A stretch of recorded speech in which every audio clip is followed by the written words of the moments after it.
hatimaye msimu wa ligi kuu Tanzania bara 2024-2025 umekamilika, huku mabingwa watetezi Yanga wakifanikiwa kutetea taji lao hilo la ligi kuu Tanzania bara kwa mara ya 4 mfululizo. Na hiyo ni baada ya kupata ushindi wa mabao 2-0 dhidi ya watani zao wa jadi Simba kwenye uwanja wa Benjamin William Mkapa jijini Dar es Salaam, na hivyo kukabidhiwa taji la ligi kuu Tanzania bara kwa burudani zaidi. Maana imetoa taji lakini imefanikisha hilo kwa kuwafunga wapinzani wao wa jadi Simba katika mechi ambayo ilikuwa ndio ya maamuzi ya nani awe bingwa msimu huu 2024-2025. Lakini baada ya yote hayo kutokea, ikiwa ni baada ya Yanga kufikisha pointi 82 huku ikifuatiwa na watani zao wa jadi Simba ambao wao wamehitimisha msimu wakiwa na pointi 78 wakiachwa kwa pointi 4. Lakini wakati hilo likitokea, kuna baadhi ya facts, taarifa zilizojificha ndogo ndogo muhimu ambazo zinahusiana na Yanga katika msimu huu. Tunasema ni untold facts. Sasa kupitia jukwaa hili la Mbwaduke Stats Sport Next Level, wacha tukumbushie baadhi ya vidondoo muhimu kuhusiana na kile walichofanya Yanga.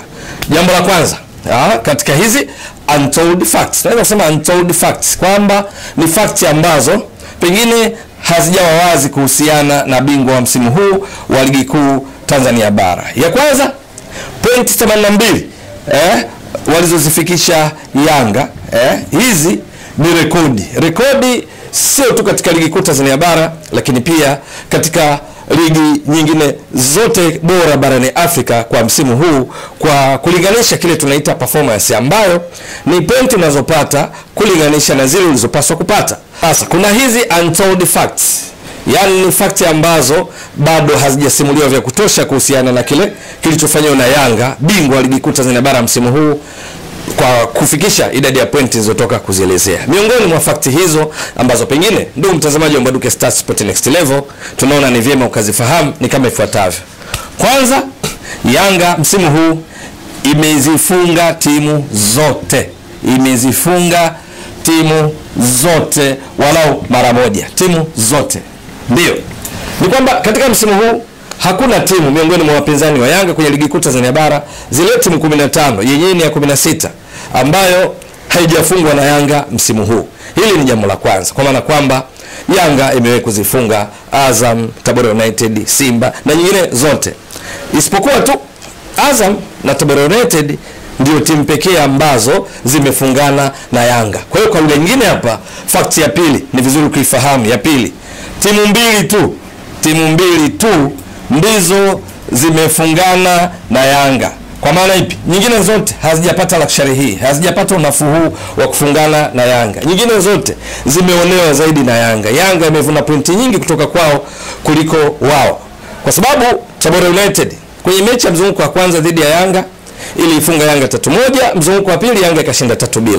Kwa hiyo zimefungana, kila moja kapata pointi 3. Nyingine ni Azam. Kwenye mzunguko wa kwanza Azam walishinda 1-0, mzunguko wa pili Azam walifungwa 2-1. Kwa hiyo imefungana na Yanga, kila moja kapata pointi 3.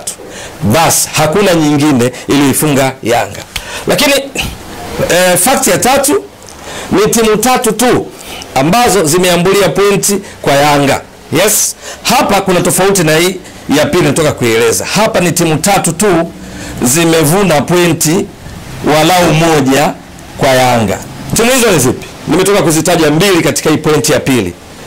Azam na Tabora United zilivuna pointi 3 kutoka kwa Yanga, lakini nyingine iliyoambulia pointi kwa Yanga ni JKT Tanzania, ambayo katika mzunguko wa kwanza walifungwa 2-0, lakini mzunguko wa pili kwenye uwanja wa Meja Jenerali Isamuhyo kwenye raundi ya 18 ya mechi za Yanga iliisha kwa suluhu 0-0. Kwa hiyo ni timu 3 tu ambazo ni Azam, Tabora United na JKT Tanzania. Nyingine zote hazijaambulia chochote kwa Yanga. Kwa lugha nyingine, timu 12 ikiwamo Simba, Singida Black Stars na nyinginezo, hakuna iliyoambulia pointi yoyote kutoka kwa Yanga. Hizi pointi ambazo zimevunwa na timu 3 ndizo ambazo Yanga wamezipoteza msimu huu, kwa sababu Yanga wamaliza ligi wakiwa na pointi 82, Simba ya pili ikiwa na pointi 78. Badala ya kupata pointi 90, Yanga imepata pointi 82 kwa sababu ya pointi 8 ilizozipoteza, 3 kwa Azam, 3 kwa Tabora United, 2 kwa JKT Tanzania kutokana na suluhu ile kwenye uwanja wa Meja Jenerali Isamuhyo. Lakini kuna ukweli wa 4, ni kwamba ni timu 3 tu ambazo zimeruhusu mabao mawili tu kwa Yanga, ambazo zimeruhusu mabao mawili. Ndio, zimeruhusu mabao mawili, kwa sababu timu nyingine zote zimeruhusu zaidi ya mabao mawili katika mechi mbili za nyumbani na ugenini kwenye ligi kuu Tanzania bara dhidi ya Yanga. Timu ambazo zimeruhusu mabao mawili tu ni Azam, kwa sababu mechi ya kwanza Azam alishinda 1-0, mechi ya pili imefungwa 2-1, matokeo ya jumla ni sare 2-2. Kwa hiyo Azam walifunga mawili, lakini Yanga wakafunga mawili. Kwa hiyo Azam wameruhusu mabao mawili. Timu nyingine ni JKT Tanzania. Mechi ya mzunguko wa kwanza walifungwa 2-0, mechi ya mzunguko wa pili 0-0. Kwa hiyo JKT Tanzania wameruhusu mabao mawili. Nyingine Coastal Union, mzunguko wa kwanza walifungwa 1-0, mzunguko wa pili walifungwa 1-0. Jumla wameruhusu mabao mawili. Nyingine zote hakuna hata moja iliyoruhusu chini mabao matatu. Yaani nyingine zimefungwa kuanzia mabao matatu kwenda juu. Kwa mfano Simba wameruhusu mabao matatu. Mzunguko wa kwanza walifungwa 1-0, mzunguko wa pili mechi ya kuhitimisha msimu kati yao na Yanga kwenye dabi ya Kariakoo, Simba walifungwa 2-0, jumla mabao matatu. Singida Black Stars mechi ya kwanza kwenye uwanja wa New Amaan Complex walifungwa 1-0, mechi ya pili wamefungwa 2-1, jumla wameruhusu mabao matatu. Lakini timu kama Fountain Gate wameruhusu mabao 9, 4-0, 5-0. Timu kama Dodoma Jiji 9-0, yani 4-0, 5-0. Tanzania Prisons 9-0, 4-0, 5-0. Mashujaa 8-2 kwa sababu walifungwa 3-2 alafu 5-0 na kadhalika. Kwa hiyo timu nyingine zote ukiondoa timu tatu zimeruhusu mabao kuanzia matatu kwenda juu. Ndio namaanisha hapa. These are untold facts. Lakini sio hiyo tu. Kuna hii ya tano.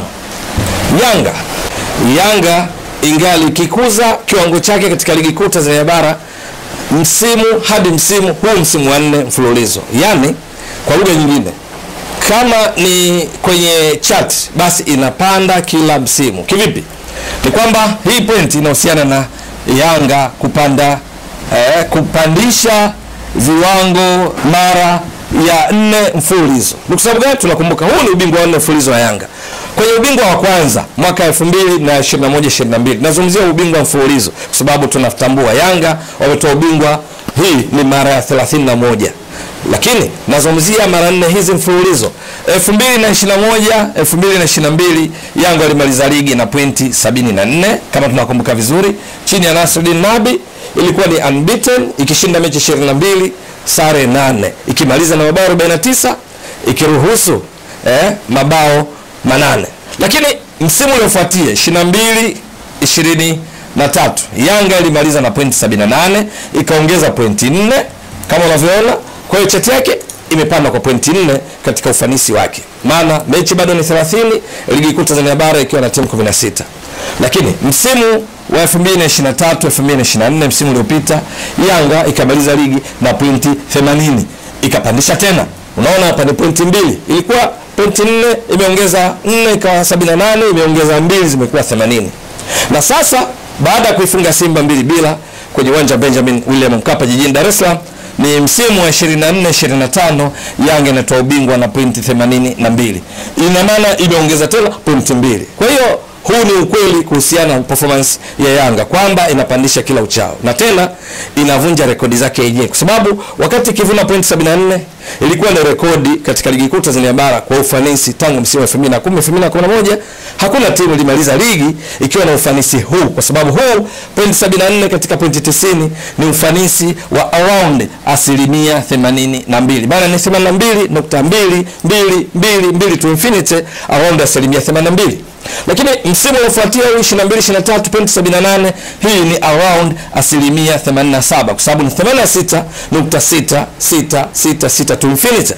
Lakini msimu 2023-24 pointi 80, hapa tunazungumzia around 89% ufanisi, kwa sababu pointi 80 katika 90 unapata ni 88.888 to infinity, around 89%. Na sasa msimu huu kupata pointi 82 maana yake ni performance ya around 91%, kwa sababu ni 91.11 na kuendelea kati ya pointi 90. Ukichukua 72 ya 90 ukizidisha kwa 100 ndipo unapata ufanisi wa around 91%.